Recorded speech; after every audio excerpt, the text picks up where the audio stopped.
Hey guys, Aiden here again. Tonight we got a sort of follow along tutorial of sorts here for a rage bass, particularly the one that I've been using for months now in Vital and is in my upcoming song Take. So here's a preview now.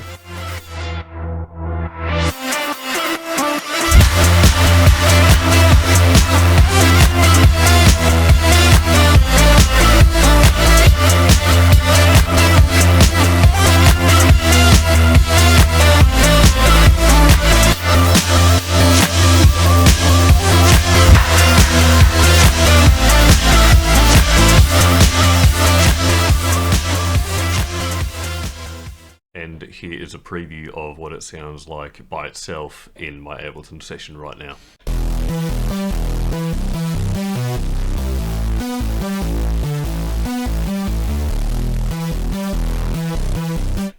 So as you heard there, it's pretty full on, full spectrum sound, and you can customize it however you want after you make it, and I'll give some examples of that at the end as well. So let's get into it. So this top track is the one that just played, and now we will be working on this track here. Open up Vital. And Vital is a standalone application if you want it to be, so you can go ahead and start it up like that if you want. You don't have to use your DAW. Okay, so you're going to start out with your initialized preset here on Vital. First thing we're going to do is go through and name each of the macros. So the first one will be space. Second one will be filter. And then I skip the third one and just go to 4, and we're going to call this one Rage. You don't have to skip the third one, you can call the third one Rage if you want. Next, we're going to set the volume to -8.82. That way it's not going to clip once we finish up what we're doing. I'm going to set the max voices to 1. And we're going to turn glide to 0.016. And we're going to set it onto always glide. Next we're going to go over to initial 1 or oscillator 1, and we're going to put the volume to 0.042, and we're going to put the pitch down to -12. You can just hold shift and drag your click up or down, and then we're going to drag macro 4 onto the level, and this value will be 0.307. Next we're going to open up oscillator 2, and we're going to set the pitch down to -5, and then we're going to put the unison all the way up, and we're going to set the unison detune to 12, and this is what it sounds like so far. So we're going to turn on basic shapes, and we're going to use the sine wave at -24. We're going to leave it as it is there, and we're going to set all these to filter 1 as well. Next, we're going to go to envelope 1, and we're just going to change the attack to 0.008. This way, there won't be any clicking at the start of any of the notes. 0.008 seems to be the sweet spot. Then we're going to go to envelope 2, same thing, attack to 0.008. The decay is going to be set to 0.39. The sustain will be 0, and the release will be default at 0.89 there. Next, we're going to turn on the sample. We're going to keep it white noise, but we're going to set the level to 0.04. And we're going to turn on the key following and the random trigger option there. Next we're going to turn on filter 1, turn the resonance to 0, and we're going to put it on to oscillator 1, 2, 3, and the sample. Next we're going to set the drive to 4.486, and then we're going to drag macro 4 over to the drive as well there, and this will be set to 1.67. Next we'll set the cutoff at 927, just about.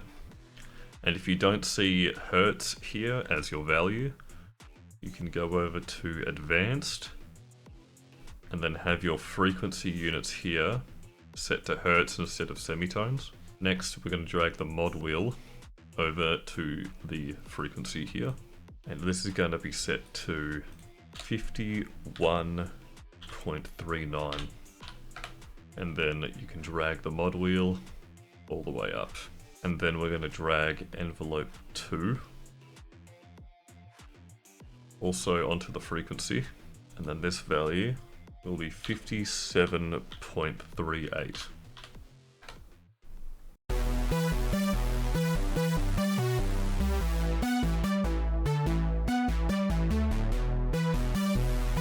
And as you can hear there, the mod wheel will basically be the control on whether or not you want the frequency to bounce.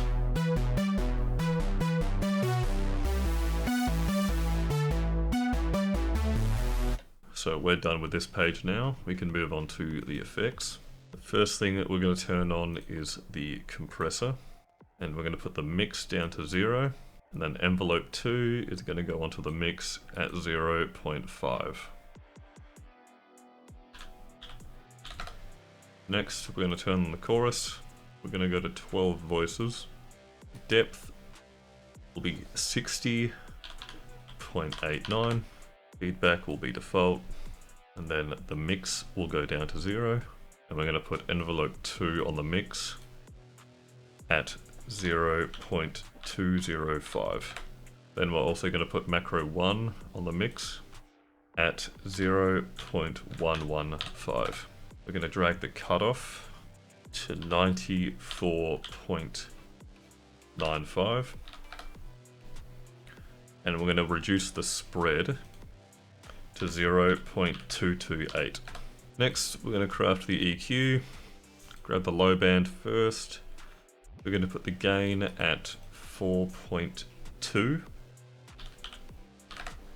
The cutoff will be at 132. Again, this is in hertz.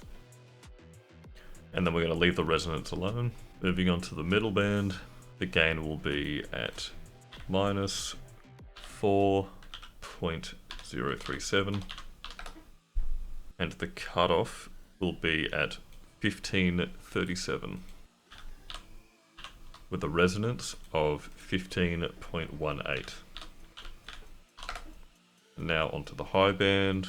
We're going to take the gain down to minus 3.268. And the cutoff will be at 6187. Next, we're going to turn on the filter, drag the resonance down, and we're going to put macro 4 onto the drive at 2.311. Next, we're going to set the cutoff to about 1080.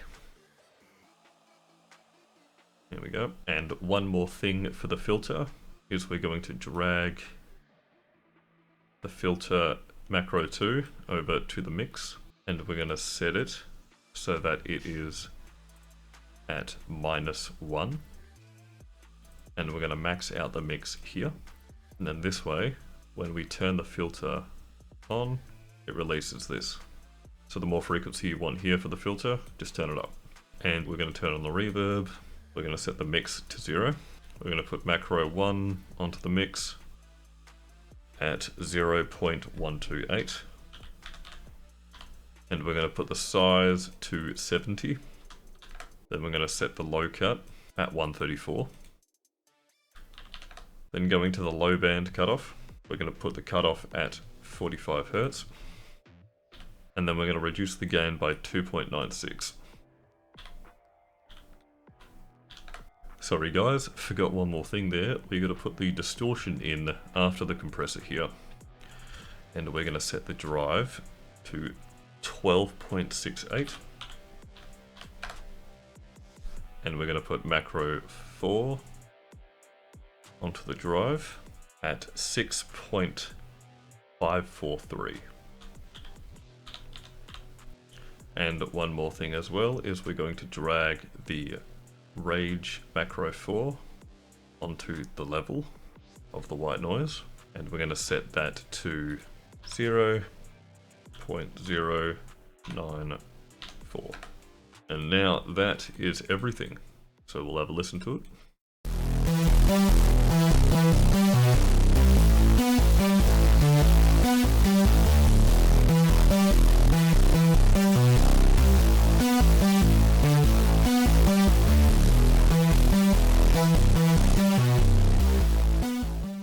So yeah, that's pretty much the bass, but yeah, you can do a couple other things with this bass as well. It doesn't have to just be this.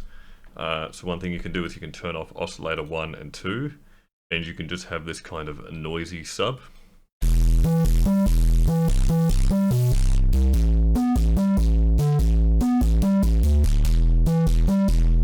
If you want that kind of more trappy sound.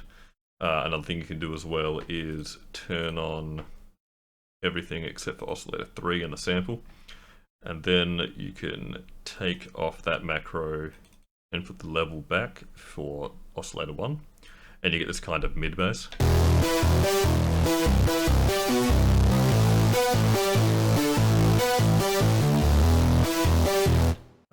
Before you do any changes though, make sure you click the save icon at the top there, and you'll be good to go. Alright, but that's basically it, guys. I hope you enjoyed making it, and I hope you end up using it in plenty of your projects. But please feel free to check out the pre-save for Take in the description. I've also got a lo-fi vocal EP coming out as well, called Memory Lane, so that'll be there too if anyone's interested in that. And if there's any other tutorials or anything like that that you guys would want, please feel free to put them in the comments. I have tons more ideas as well for future videos, future tutorials in Ableton, maybe some more preset stuff and maybe some lo-fi stuff. So yeah, thank you guys again for watching, and I'll see you in the next one. Catch ya.